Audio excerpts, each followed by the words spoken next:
Masyarakat yang kemudian seharusnya tidak menerima bantuan, menerima bantuan. Dia ini mungkin teman dekatnya kepala desa, saudaranya, dan sebagainya. Ada penerima bantuan, itu rumahnya ternyata bagus. Ada mobilnya, Pak. Tadi yang bilang temennya kepala desa bukan saya loh ya. Gue loh ya. Ada bidan, perawat, penerima bansos. Itu terjadi memang. Harusnya nggak boleh ya? Ya nggak boleh lah. Kemiskinan itu akan hilang ketika masyarakat ini mendapatkan akses pekerjaan. Itu juga salah satunya adalah intervensinya membuka lapangan pekerjaan seluas-luasnya. Ke kata seluas-luasnya untuk memberikan lowongan pekerjaan, lapangan pekerjaan gitu ya. Tapi kan kalau misalnya kita melihat ya, ada beberapa orang tua itu jangan sampailah anaknya seperti saya. Itu bagaimana caranya dari DPRD Pemprov itu mendorong kesetaraan? Jawa Timur itu pemilik sekolah rakyat terbanyak di Indonesia. Totalnya ada 26. 26 sekolah rakyat dari SD sampai SMA. Karena ternyata datanya di Jawa Timur itu Mbak, ada 2,7 jutaan perempuan itu yang single mom. Jawa Timur yang paling banyak di mana, Pak?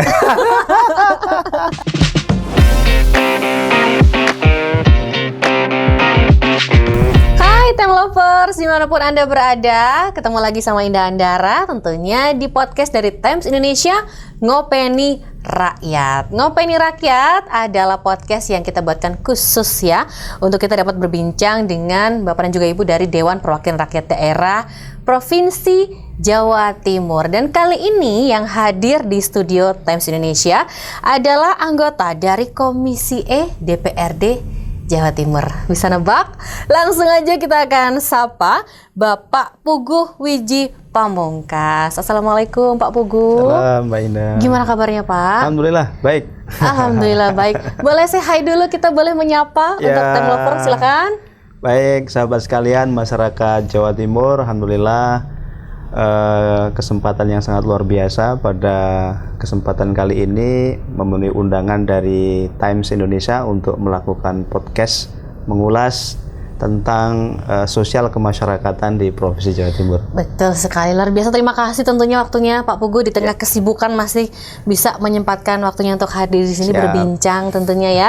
Kali ini kita punya tema yang sangat luar biasa, yaitu masyarakat tangguh dan inklusif, keadilan sosial untuk masyarakat Jawa Timur. Karena untuk Komisi E sendiri itu bidangnya memang Kesra begitu ya Pak? Kesra, betul. Nah, dan kali ini sesuai dengan tema kita tadi, bahwa Komisi E ini kan selama ini dikenal aktif begitu ya dalam isu kesejahteraan rakyat. Sebenarnya gimana sih sinergi antara DPRD dan juga pemerintah provinsi dalam memastikan perlindungan sosial berjalan efektif di lapangan, Pak? Ya, jadi begini Mbak Indah, isu terkait dengan sosial kemasyarakatan ini menjadi bagian yang tidak bisa terpisahkan dalam konteks pembangunan Provinsi Jawa Timur ya. Jawa Timur sebagai pemilik jumlah penduduk terbanyak kedua di Indonesia setelah Provinsi Jawa Barat, tentu ini menjadi domain terkait dengan mewujudkan kesejahteraan sosial di tengah-tengah masyarakat yang perlu terus diupayakan. Nah, oleh karena itu di dalam salah satu konsepsi pembangunan yang berkelanjutan di Provinsi Jawa Timur di aspek sosial kemasyarakatan, kita menempatkan alokasi anggaran yang kemudian disupervisi, yang kemudian ditelaah dan disahkan oleh DPRD, yang pada selanjutnya itu digunakan oleh pihak eksekutif untuk melakukan program-program kerja yang berdampak kepada masyarakat. Ini memiliki porsi yang cukup besar. Jadi masuk ke dalam mungkin 5 besar anggaran yang di-plotting untuk sosial kemasyarakatan di Jawa Timur. Karena memang kita paham betul, Jawa Timur itu kan selain provinsi pemilik jumlah penduduk terbanyak kedua di Indonesia, disparitas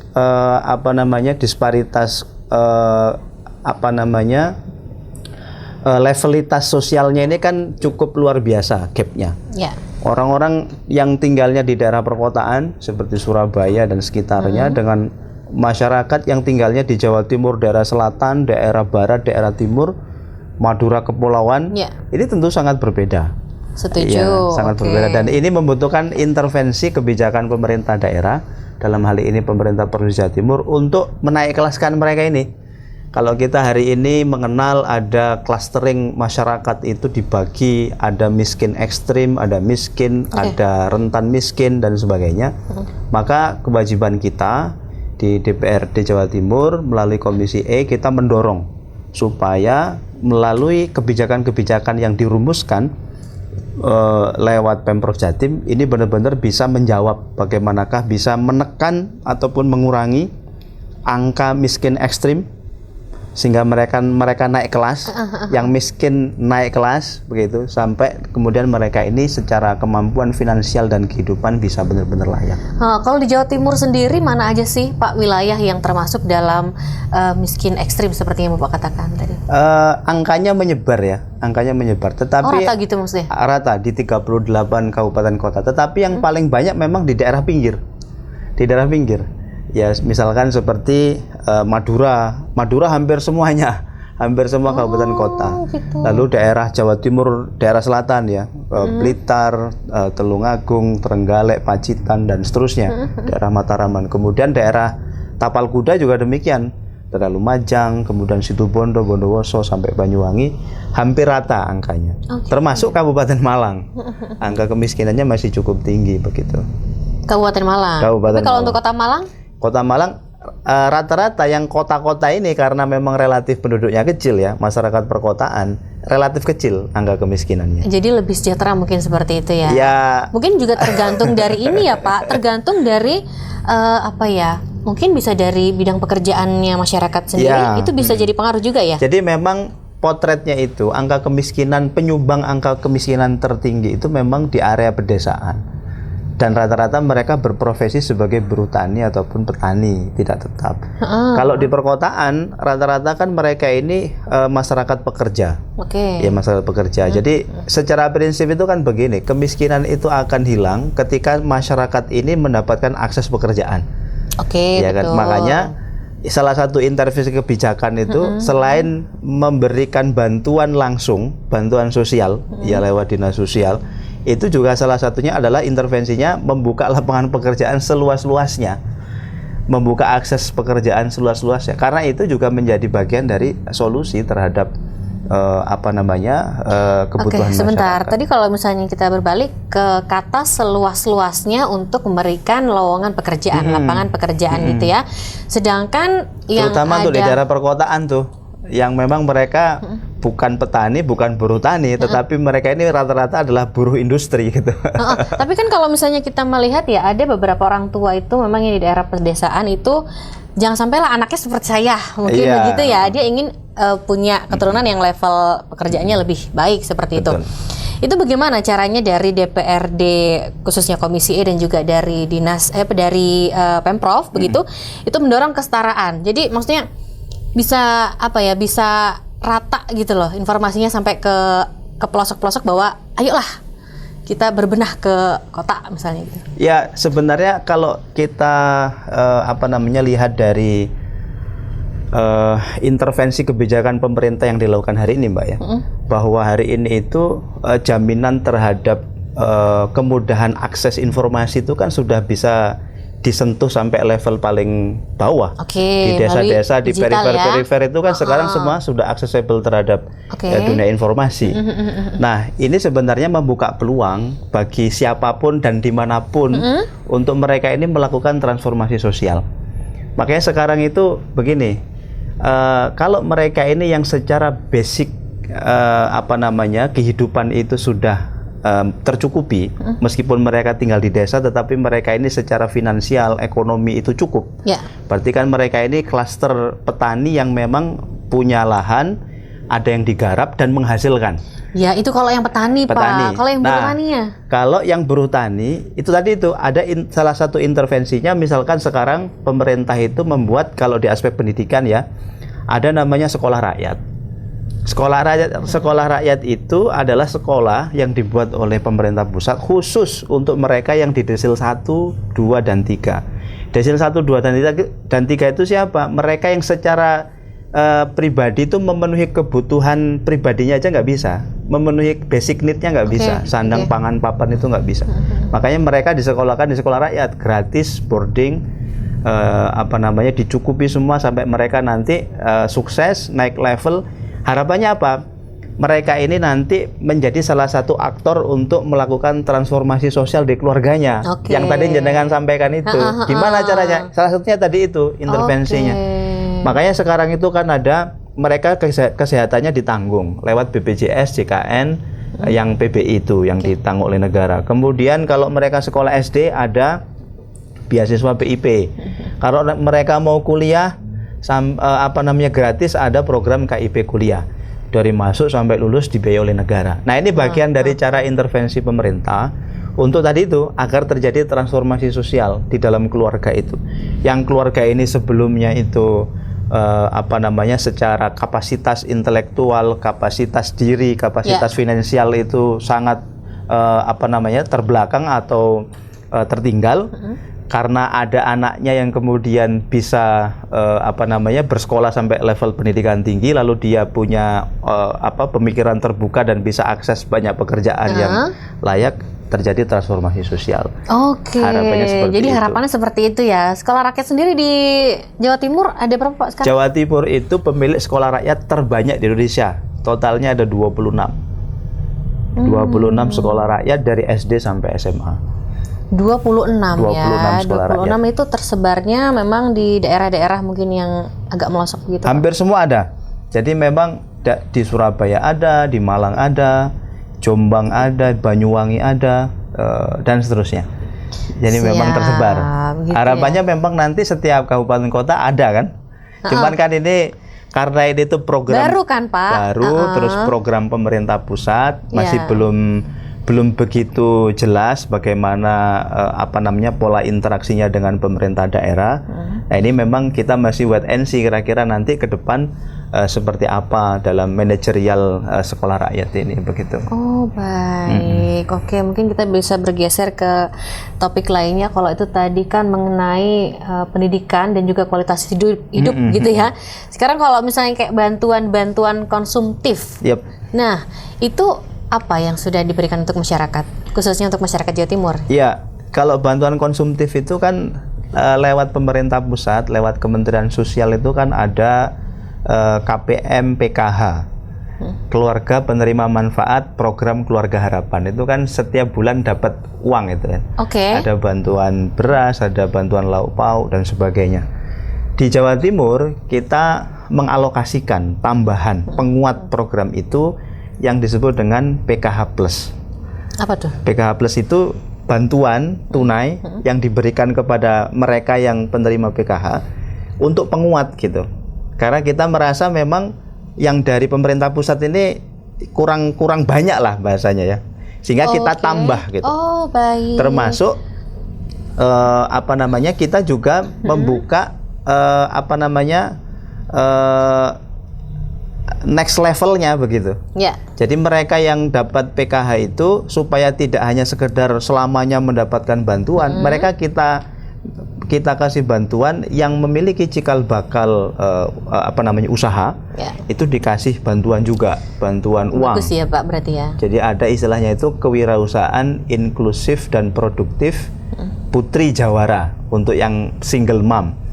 Putri Jawara itu Jawa Timur Wani Sejahtera programnya. Jawara Jawa Timur Wani Sejahtera. Ini untuk ibu-ibu aja? Ada untuk ibu-ibu, ada yang memang untuk bapak-bapak. Kalau yang ibu-ibu namanya Putri Jawara tadi. Putri Jawara. Kalau untuk bapak-bapak? KPM Jawara. KPM Jawara. Karena ternyata datanya di Jawa Timur itu Mbak, ada 2,7 jutaan perempuan itu yang single mom. Perempuan kepala rumah tangga. Ya, siap. Ternyata banyak ternyata. Nah, ini kita merasa perlu ini di Jawa gimana? Timur yang paling banyak di mana, Pak? 2,7 juta kalau di Jawa Timur banyak single mom berarti ya kan. Ini yang paling banyak di mana? Boleh dibisikin. Dulu Pak Pugu dari Dapil 6 betul? Iya betul, Malang Raya. Malang Raya. Apakah salah satunya ada di Malang Raya ini? Pasti ya, data itu kan sumbangannya dari seluruh Jawa Timur. Cuman memang secara rinci, secara tajam belum tahu itu sebarannya di mana. Tetapi angkanya segitu. Angkanya lumayan. Itu ya. dikasih uang 3 juta selama setahun untuk intervensi supaya mereka ini yang sudah selama sekian tahun mendapatkan PKH dari pemerintah, lalu dikasih tambahan untuk penguatan modal usaha.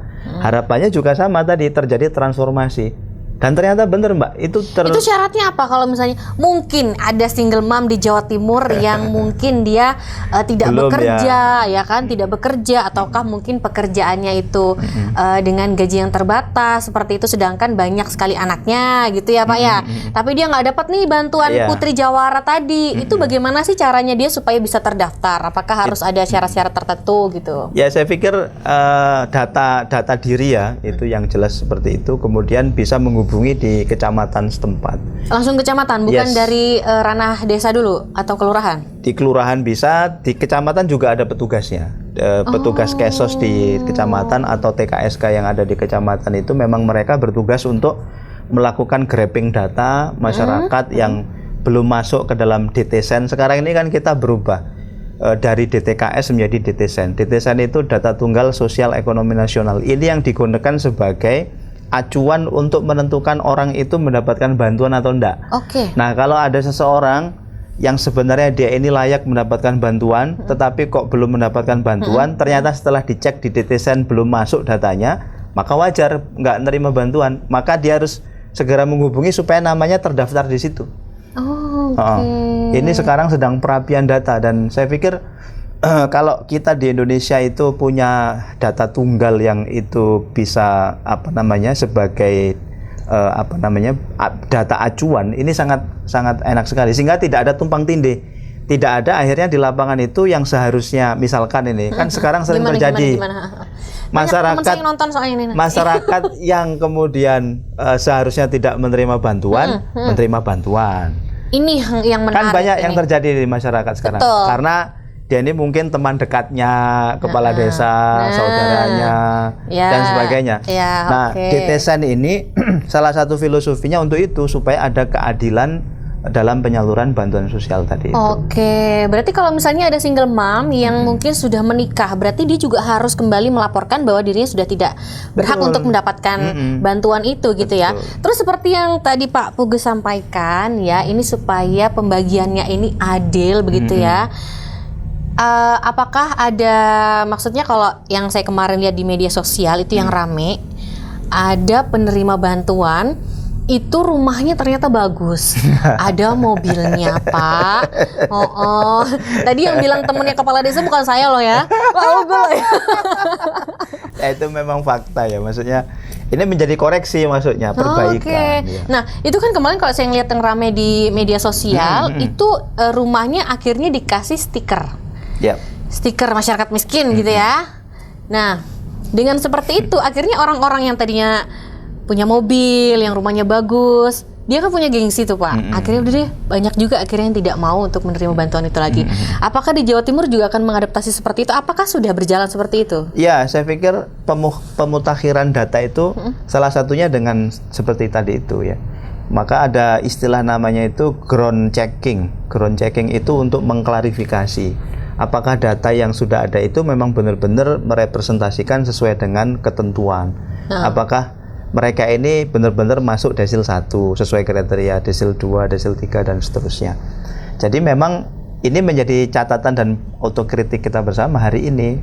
Makanya kalau kemarin ada bidan, perawat, penerima bansos itu terjadi memang. Harusnya nggak boleh ya? Ya nggak boleh lah.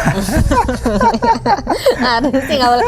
Tapi kok bisa kecolongan? Berarti ini gimana pengawasan dari komisi Pak? Ya itu salah satunya karena tadi itu, karena pendataannya yang kemudian perlu dievaluasi memang.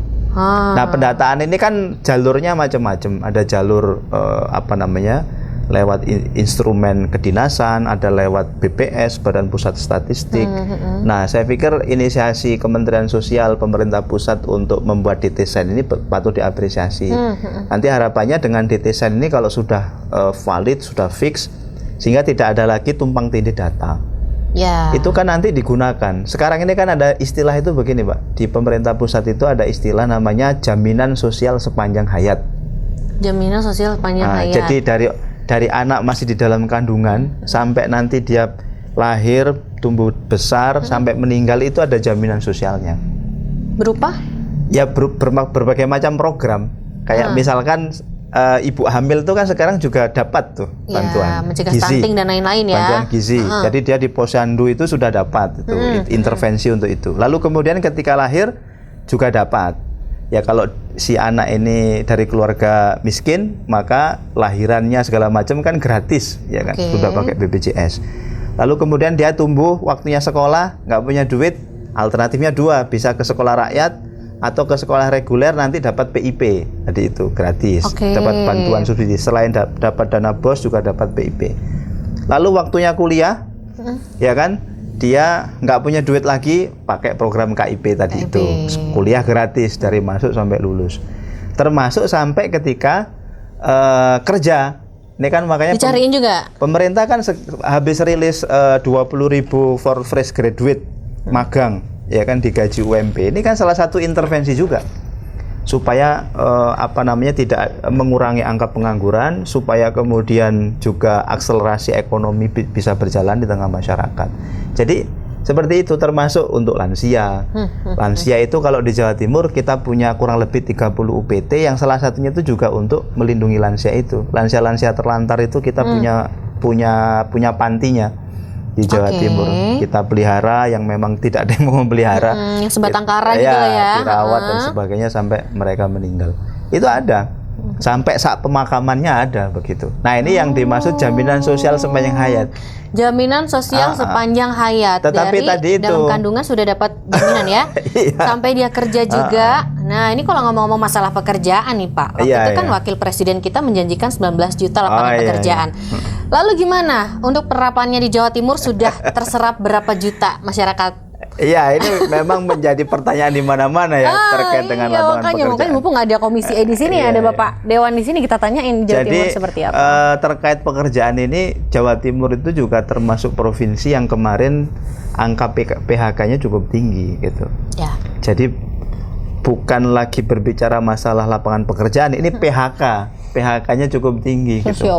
Jadi karena apa? Karena situasi ekonominya ini kalau menurut keterangan teman-teman dari Disnaker ya, situasi ekonomi sedang tidak bagus, kemudian industri perusahaan tidak mampu untuk biaya operasional dan sebagainya, sehingga mereka memilih untuk pilot, tutup, sehingga dilakukan PHK. Tetapi begini menurut saya, Jawa Timur itu, ini kalau berbicara tentang pekerjaan ya, Jawa Timur itu punya 16 balai latihan kerja. Dan ini saya pikir bisa dijadikan sebagai instrumen untuk mengakselerasi mengurangi jumlah pengangguran terbuka di Jawa Timur. Dengan apa? Dengan memberikan paket-paket pelatihan di BLK itu yang memang dibutuhkan oleh dunia industri, baik di dalam negeri ataupun di luar negeri. Kayak sekarang ini kan di beberapa negara berkembang yang mereka sedang mengalami kelangkaan sumber daya manusia ya, sedang mengalami winter population seperti di Jepang, Korea Selatan, beberapa negara di Eropa, kan mereka butuh banyak sumber daya manusia nih, butuh banyak pekerja. Nah, tetapi masalahnya kita sebagai pemilik manpowernya di Jawa Timur, di Indonesia ini, rata-rata orang-orang anak-anak kita ini kompetensinya tidak sesuai dengan standar yang mereka butuhkan gitu. Nah, harusnya BLK ini menjawab, jadi penjembatan. Ini industri punya ekspektasi kriteria tenaga kerja. Ini ada masyarakat yang belum memenuhi kriteria itu. Maka seharusnya BLK ini menjawab, menstandarisasi itu, menjamin, memberikan paket-paket. Berarti ntar kalau udah belajar di BLK udah pinter, malah disuruh kerja di luar negeri gitu maksudnya? Ya, salah satu solusi menurut saya yang sekarang di mana di dalam negeri kemampuan untuk membuka luas lapangan pekerjaan tidak memungkinkan gitu. Nah, kita apresiasi ya, misalkan langkah-langkah yang dilakukan oleh pemerintah pusat, stimulus ekonomi, kemarin Pak Menteri Keuangan gelontorkan 200 triliun ya kan, untuk kredit, untuk memudahkan investasi, untuk menumbuhkan kembali industri. Saya pikir itu bagus ya, cuman kan butuh waktu ya. Industri itu kan bergerak, kemudian bisa scale up, bisa maju dan bisa membuka kembali lapangan pekerjaan. Itu kan bukan seperti kita memindahkan uang dari luar ke dalam dompet, nggak seperti itu. Kan butuh waktu. Memudahkan balikan tangan gini ya. Kan butuh waktu.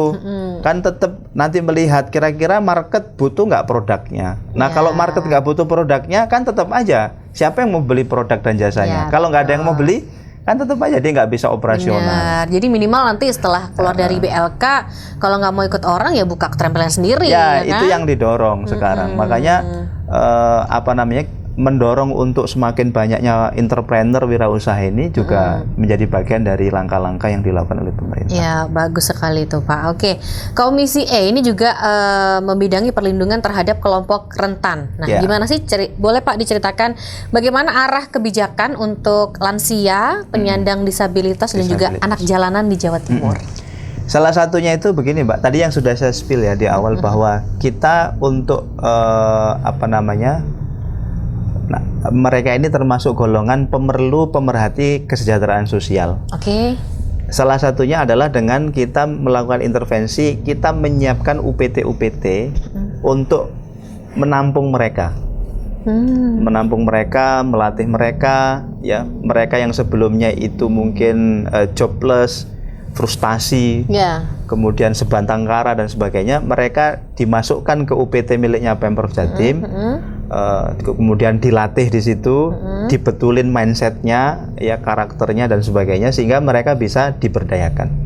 Salah satunya itu misalkan kayak di Sidoarjo itu, salah satu UPT kita itu teman-teman yang kemudian ditampung di situ itu diajari menjahit, batik dan sebagainya gitu, dan produk-produknya ini laku dijual gitu. Laku dijual, jadi produk UMKM ya. Betul, jadi produk UMKM begitu. Mereka yang sudah mulai stabil secara emosional, kemudian keluarganya sudah mau menerima kembali, mereka kembali pulang begitu.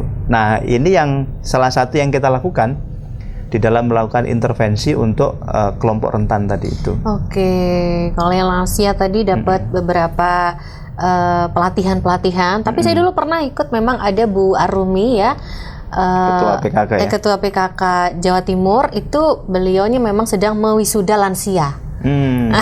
Itu menarik sekali Pak, betul, mungkin juga salah satu program dari Pemprov begitu ya. Terus kalau untuk yang penyandang disabilitas seperti apa perhatiannya? Kita sedang merumuskan sebuah perda untuk disabilitas di Jawa Timur, karena kita tahu bahwa ruang terbuka yang ada di Jawa Timur yang kemudian adaptif terhadap teman-teman disabilitas ini masih belum banyak. Nah, ini yang kemudian kita dorong.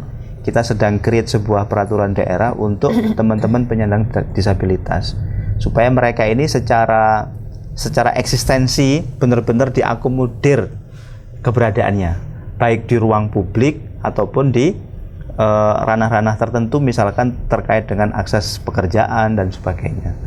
Jadi ini juga bagian dari rumusan perdanya apa Pak? Boleh kalau dikasih tahu? Ya, salah satunya tadi itu memberikan penjaminan kepada mereka terhadap akses-akses dasar kehidupan, ya, di ruang publik ataupun di ruang privat, misalkan terkait dengan kesehatan, pendidikan, kemudian pekerjaan dan seterusnya tadi itu.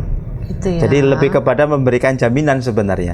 Karena kan sebenarnya disabilitas ini eksistensinya ada, tetapi kan jumlahnya nggak banyak. Tetapi kan harus diperhatikan. Betul. Harus diperhatikan. Nah, itu yang kemudian yang sekarang sedang kita kuatkan begitu. Selain itu kita juga punya UPT lagi tadi itu, karena kita ini UPT-nya banyak, macam-macam. Ada UPT khusus untuk ini, penyandang khusus disabilitas. Untuk disabilitas. Khusus untuk disabilitas. Nah, ini kita juga punya mereka ditampung di situ, mereka dirawat di situ, dikaryakan di situ. Pinter-pinter loh malah Jadi beberapa. berkaya dan Iya, sebagainya. jadi bisa menghasilkan sesuatu juga, betul. bagus-bagus juga. Saya pernah bertemu dengan beberapa penyandang disabilitas itu bikin karpet dari bungkus kopi, Pak. Wah, itu bagus sekali dan itu lebar banget, dikerjakan sendiri, luar biasa. Oke. Kalau anak jalanan, Pak, anak jalanan ini kan kita kalau lihat kan banyak banget nih di lampu-lampu merah. Banyak Pak. banget. Dan Di tahu nggak traffic Mbak, light, itu ternyata bukan orang Jawa Timur loh rata-rata. Jadi di UPT kita ini menampung ada anak Jawa Barat, Jakarta, begitu. Tapi kan kasihan juga kalau dipulangin juga dipulangin kemana begitu. Oh gitu. Iya. Dan mereka ini kan rata-rata ketika sudah dimasukkan ke UPT begitu ya. Lalu kemudian ya ada yang kabur, ada yang kerasan, ada yang betah dan sebagainya. Jadi memang ini agak unik yang salah satu yang orang jalanan ini tuh. Oh. Tetapi mereka yang mau dibina, yang mau kemudian dirawat, kemudian mau diberdayakan, dilatih, ya mereka bisa sembuh begitu. Nggak dipulangin lagi nanti ke daerahnya. Kan maksudnya kayak Ini- udah kali lu pulang gitu loh ke Ini rumahmu salah satu gitu. tantangan di bidang sosial kemasyarakatan itu, Mbak. Tidak semua orang yang sudah kita rehabilitasi itu, keluarga itu mau menerima. Banyak sekali kejadian yang Oh, gitu terjadi ya? di Berarti- UPT kita itu, yang mereka ini keluarga itu nggak mau menerima gitu. Keluarga mau menerima. Nah kalau sudah seperti itu, memang ya mau nggak mau kita yang sebagai negara, karena itu adalah amanat undang-undang kan. Ya kan, fakir miskin dan anak terlantar dipelihara oleh negara. Ya ini bagian dari tanggung jawab kita. Terus tempat tinggal mereka gimana? Apakah UPT. seterusnya akan di UPT Nah, kan? ini yang sekarang menjadi catatan serius begitu. kan Daya tampung gitu. kita kan terbatas. Betul. Paling 70-100 orang, maksimal 50 orang. Nah, ini kalau terus-terusan ditambah lalu tidak ada exitnya, ini kan repot. Ya kan, ini kan repot. Pasti akan kerepotan sendiri. Betul, Akhirnya dia merasa nyaman, Pak. Gitu kalau nyaman. Komplasensi ya. Kalau kalau nyaman nggak mau pulang, Pak nanti. Di situ aja makan Di gratis. situ gitu. lah, itu dia. Harusnya memang. Iya, Tapi iya, di iya. situ dia dibina juga diberikan keterampilan nggak untuk dia bisa bekerja sendiri? Iya, nantinya? diberikan keterampilan. Ya, seperti yang tadi saya contohkan itu, yang ibu-ibu itu kayak nenun, kemudian ngerajut, begitu, menjahit, batik, begitu. Ada bercocok tanam, pertanian, kemudian perikanan, ada itu. Oke. Kalau anak jalanan kan mayoritas masih usia Masih usia remaja ya. produktif, Pak. Nah, ini kan biasanya kalau untuk anak-anak yang masih usia remaja itu kan masih labil nih, Pak. Iya. Jadi dia masih merasa aku pokoknya pengennya begini. Nah, egoisnya kan masih tinggi nih. Itu apakah menjadi tantangan tersendiri nih untuk Iya. membina para Jadi anak jalanan memang ini? anak jalanan itu memiliki latar yang beragam ya. Ada yang mereka ini korban dari pelecehan seksual misalkan. Ya. Mereka ini korban dari broken home. Mereka ini korban dari misalkan apa segala macam. Jadi macam-macam latar belakangnya. Nah, ini yang kemudian memang menjadi tantangan bagi kita untuk membuat mereka ini mengikuti alur pembinaan yang ada di UPT kita itu. Begitu. Makanya ada sebagian di antara mereka ketika mulai dibina, mulai di Ada yang kabur gitu nggak? Iya, kabur. Banyak. Iya, kabur. Karena nggak betah begitu. Ya kan? Karena memang ya tadi itu latar belakangnya macam-macam. Betul. Latar belakangnya Pastilah macam-macam. ya. Kita nggak bisa tahu apa isi pikiran orang gitu Iya, ya, Pak ya. betul. Jadi ya kita sudah mencoba yang terbaik, tapi ternyata anaknya punya pilihan sendiri. Nah ya Iya, sudah. iya. Kalau itu sudah di luar kendali, Pak. Betul. Oke, baik, kita bisa beralih ke pemberdayaan perempuan dan UMKM, Pak Pugu ya. Jawa Timur ini kan dikenal dengan semangat kewirausahaannya. Setuju ya, Pak ya? Sangat setuju. Banyak sekali, bahkan kalau misalnya mau ada acara yang lewat depan rumah aja kita berbondong-bondong jualan. Lalu apa sih langkah dari DPRD dalam memperkuat peran perempuan dalam ekonomi daerah? Ya, salah satunya yang tadi saya sampaikan itu, Mbak. Ada program namanya KIP Jawara, KIP Putri Jawara. Oh, yang tadi di KPM awal ya, Jawara. yang sudah kita bahas. Jawa Timur Wani Sejahtera. Itu salah satu wujud konkret ya, program yang diberikan kepada perempuan untuk mereka ini mandiri secara finansial. dengan diberikan bantuan modal untuk menjadi entrepreneur, menjadi pegiat UMKM. Itu pada saat kemarin ada graduasi PKH. PKH itu juga digraduasi oleh Kemensos, diwisuda. Kemarin dilakukan di Universitas Brawijaya, dihadiri langsung oleh Menteri Sosial. Itu ibu-ibu yang penerima PKH sudah sekian lama, lalu kemudian dia dikasih bantuan modal untuk berusaha, mereka itu ternyata banyak yang bisa sukses loh. Ada yang berpenghasilan sebulan 3 juta, 5 juta, buat keripik, buat kue, jualan rujak, jualan apa segala macam. Itu ternyata terbukti ada yang bisa sukses. Artinya intervensi program yang diberikan oleh pemerintah lewat salah satunya program KIP Putri Jawara yang di Jawa Timur itu, ternyata itu bisa menjadi alat untuk scale up keluarga mereka gitu. Jadi selain untuk survive, untuk kehidupan sehari-hari, juga digunakan untuk modal. Untuk gitu modal usaha, dan itu terbukti bisa mentransformasi ekonomi mereka secara keluarga. Jadi mereka sepanjang mendapatkan bantuan itu, anaknya sejak mungkin sekolah SD sampai SMP sampai kuliah. Jadi anaknya sudah bekerja, dia secara finansial juga sudah mandiri karena sudah punya usaha tadi itu. Ini luar biasa. Betul. Keluarga itu berarti sudah mandiri, sudah naik kelas. Yang sebelumnya masuk kategorisasi miskin ekstrim, mungkin sekarang sudah mulai masuk ke level selanjutnya. Nah, ini yang salah satu upaya pemerintah, hadirnya pemerintah untuk menjawab tadi itu tantangan dan kemudian kebutuhan masyarakat hari ini terkait. Tapi sudah maksimal Pak untuk dorongan dari Komisi S sendiri kepada dinas terkait dalam hal itu tadi? Saya pikir maksimal nggak maksimal itu memang terkait dengan kemampuan fiskal kita ya, kemampuan anggaran kita. Jawa Timur itu APBD-nya kurang lebih 32 triliun dengan jumlah penduduk 42 juta. Kalau dibandingkan dengan Jakarta sangat jauh banget. Jakarta itu hampir 90 triliun, jumlah penduduknya cuma 9 juta. Jadi jauh begitu. Nah, jadi antara kemampuan fiskal kita dengan beban tanggung jawab yang harus dipenuhi untuk tadi itu melakukan serangkaian aktivitas mengentaskan kemiskinan dan men-scale up masyarakat itu memang tidak sebanding. Makanya berarti upaya apa yang dilakukan untuk bisa maksimal untuk bisa terpenuhi semua gitu? Yang pertama tentu penerima bantuan tadi itu digilir begitu. Jadi digilir, misalkan tahun ini untuk 6.000 7.000 orang penerima KIP Putri Jawara. Si A, si B, si C dan seterusnya. Nanti tahun depannya siapa? Tahun depan lagi siapa? Gitu. Termasuk juga membangun kolaborasi dengan pihak swasta. Jadi ini yang dilakukan, karena kalau kemudian harus memenuhi semua semua data, semua kebutuhan yang kemudian ada, tentu anggarannya nggak cukup gitu. Kalaupun mau dipaksakan, akhirnya dapatnya sedikit, kan begitu. Akhirnya dibagi gitu. Kan misalkan biar semuanya dapat, tapi kan akhirnya kecil yang dibagikan dan tidak berdaya guna begitu. Makanya memang ya tadi itu di tengah-tengah keterbatasan fiskal, kita melakukan berbagai macam skema supaya semuanya bisa tetap terlayani dan kemudian bisa sesuai dengan target yang kita inginkan. Menarik sekali.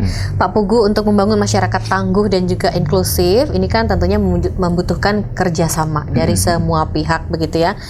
Lalu pihaknya ini sebenarnya siapa saja nih yang benar-benar punya tanggung jawab di sini, dan juga siapa saja sih yang harusnya bersinergi untuk bisa mewujudkan keadilan sosial bagi seluruh rakyat Jawa Timur? Karena kita bahasnya Jawa Timur ya. Lover, silakan Pak. Jadi kita tentu mengenal sebuah konsep pentahelix ya, pembangunan berbasis pentahelix. Ada 5 unsur yang kemudian memiliki peranan penting di dalam proses pembangunan di sebuah daerah ataupun bangsa. Yang pertama itu tentu pemerintah ya, sebagai leading sector di dalam mengimplementasi semua program-program pemerintah lewat anggaran negara, lewat APBN, lewat APBD yang kemudian itu memang secara presisi digunakan untuk kembali kepada masyarakat. Jadi leading sektornya ada pemerintah. Kemudian yang kedua ada akademisi, ada kampus yang juga memiliki peran yang sangat signifikan sekali di dalam turut serta untuk tadi itu mewujudkan pembangunan yang inklusif tadi itu. Karena sumbangsih pemikiran dari kampus ini begitu luar biasa, memberikan analisa-analisa, proyeksi, kajian-kajian, naskah akademik terkait dengan berbagai macam hal, ini sangat penting sekali. Lalu kemudian yang ketiga tentu yang tidak kalah penting adalah adanya civil society, NGO, masyarakat, ya ormas-ormas itu juga memiliki peran yang sangat signifikan karena membangun mindset untuk kemudian pembangunan yang inklusi itu memang dibutuhkan dorongan dari semua pihak. Hari ini kalau kita berbicara tentang kultur masyarakat Jawa Timur, maka peranan civil society ini sangat penting sekali, ya kan? Kalau kita boleh bagi, Jawa Timur itu kan terbagi menjadi 4 ya. Ada Jawa Mataraman, ada Jawa Arek, ada Madura, dan ada Pendalungan. Ya, Mataraman ini Jawa Timur bagian barat, ya. Kemudian Jawa Arek itu Malang Raya, Surabaya, Sidoarjo. Kemudian ada Madura, Pulau Madura itu sendiri. Kemudian ada Pendalungan, campuran Jawa Madura, ini tapal kuda. Mereka ini secara karakteristik social movement-nya itu sangat kental sekali, diwarnai dengan civil society tadi itu, ormas-ormas tadi itu, ya kan? Mayoritas di kita ini kan masyarakat Nahdien, ya ada juga yang Muhammadiyah. Nah, peranan civil society organisasi ini di dalam turut mensupport secara mentalitas, ya, kekuatan moralitas, karakter untuk pembangunan yang inklusif ini sangat penting sekali begitu. Sangat penting sekali. Lalu yang ketiga, Mbak, ada unsur media massa. Media ini memiliki peranan yang sangat penting sekali. Media itu echo chamber. Jadi sesuatu yang kecil itu bisa menjadi besar ya karena media.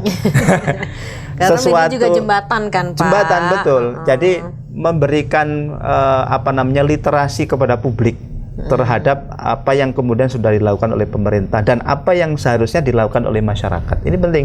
Kayak tadi itu misalkan ada program-program pengentasan kemiskinan, ada bantuan sosial, ada program membuka lapangan pekerjaan, ada kewirausahaan inklusif, ada sekolah rakyat, ada segala macam. Ini kan tugas media untuk membooster informasi itu sehingga masyarakat paham, oh kalau mau itu berarti harus ke situ, begitu.